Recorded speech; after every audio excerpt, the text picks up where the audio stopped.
Hey guys, welcome back to another JC Tennis video. So we're back today doing the second half of round 4, the second half of the round of 16. We got 4 matches to dive into tomorrow. But before we do that, I'll go over a little bit how we did today. We got a lot right today. We liked Tiafoe, we liked Paul, and we liked Musetti, who looks like he's about to get through. I think he's up a double break in the 4th right now. I think we liked Alcaraz not to cover. Or no, we liked Alcaraz to cover, and he didn't cover against Shelton. Shelton played a competitive match, came out playing good. Definitely wasn't on the right side of that one. But the big favorites that we thought were going to do good, kind of parlaying them together, Tiafoe, Paul specifically was the two, and then Musetti as well, ended up getting through. So today, some of these matches are interesting for tomorrow, because a lot of these players have played each other a lot of times, and we haven't really had that yet, so that's very interesting. And then, of course, as we've been doing, we're going to use our game spreads here to kind of guide our way on through. So Zverev and Griekspoor. So they've played 9 times. I just went through all these head-to-heads. Zverev is 7-2. They've played a lot in the past year. I think they've played 5 times since the start of 2024. They played at the French last year, and Griekspoor had him on the ropes. He was up a double break on Zverev in the 5th, didn't end up getting it done. So I think Griekspoor it can go both ways with them knowing each other's game style, knowing each other's games. Griekspoor and Zverev covered their last game. They did it in a little bit of different ways. Zverev was dominant. Griekspoor won in 5, but had big wins in a couple of those sets, 6-1. So they both outperformed. I would have to think, and I'm just looking at the game spread and the kind of set spread too here, which is Zverev -6, and then Zverev is -2.5 sets, -105, as you can see.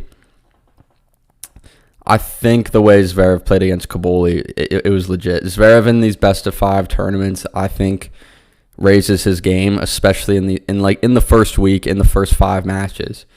We've seen him make so many deep runs since the start of last year, and even in 2023 when he was coming back, he made the semis here at Roland Garros. I think he gets there in straights. The way he played against Kabuli was very impressive. He's just a class above Griekspoor. I think Zverev's such a veteran that them playing each other so much will benefit Zverev, just knowing what he's gonna see from Griekspoor. I think he'll be able to maneuver his way through pretty easily. Next match is Norrie and Djokovic. Djokovic is 5-0 head-to-head against Norrie. They played, obviously, in that Wimbledon semi a few years ago, which was still Norrie's kind of one of his best achievements of his career, reaching his home country slam semifinal at Wimbledon. He's had a great first week here. Some quality wins, a good win against Fearnley, because they were just it was almost like a pick'em, and Norrie really went out there and played a better match than Fearnley and was clearly the better player. So Norrie and Djokovic, they just played last week or a couple weeks ago, and Djokovic got through in 3 sets, so it wasn't the most straightforward win, but Djokovic is never going to lose to Norrie, in my opinion. And the way Djokovic is playing, he's playing really well, man. He could win this tournament. I mean, we all know he can, but at times this season with how he's played, like his level wouldn't win this tournament, but how he's playing right now would win this tournament. Again, I like Djokovic here in straights. I really do. I don't think he'll drop a set. I get that Norrie's playing well, but Djokovic is really, really dialed in, and he's focused on every set. He's focused on every game. I saw it against Mislic. He wasn't trying to give an inch. It wasn't the version of Djokovic that's okay throwing away a set, because we've seen that over the years. He wants to win every game, every set, be as perfect as possible. And I think it's because he knows what's coming. He knows he can't afford a 3-hour, 20-minute 4-set match or a 3-hour, 40-minute whatever, because he knows quarterfinal, it's looking like Zverev, semifinals Sinner, and finals Alcaraz. And he's 38 years old. He needs to be, because those are going to be 3 marathons.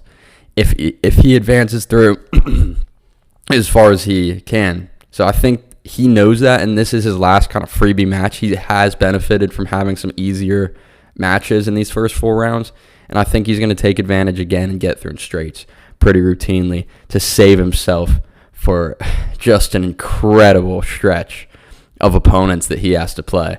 And if he pulls it off to win his 25th, it just furthers the legend. It really does. It would be one of his greatest achievements. It really would be, beating the 2 best players of this generation plus Zverev on his best surface. But yeah, so I like Zverev in straights, and I like Djokovic in straights even more. Bublik, Draper. So Bublik's dangerous, man. He's really playing out of nowhere great tennis. You wouldn't think he'd do this on clay. You'd expect it on one of the other surfaces, well more than you'd expect it on clay. But I'm looking at this game spread. I think Bublik should keep this within 7 is my immediate thought with how he plays. Draper, by the way, just incredible performance against Fonseca. Just dismantled the kid. I don't think Fonseca needs to be tactically better. He needs to use his head a little bit more if he's going to take his game to the next level. Draper just seemed so much more refined. It wasn't about talent. It was just Draper's been on tour for years more. And that's really what that match was about. I felt like that was the difference. But yeah, it was a non-competitive match, which was crazy to see because on paper it seemed like it could be the match of the tournament. But Bublik's obviously been around. He's played for years. I think him with his game and his serve and Draper's play style as well, it's not... He's kind of a big hitter too, big server. I think you're going to see some closer sets here. I think Bublik could easily take a set. And I think 7 games is too much to give in a match like this for a guy that's playing as well as Bublik. So I definitely like Bublik plus 7 here. I looked at their head-to-head, and it's Draper 2-0.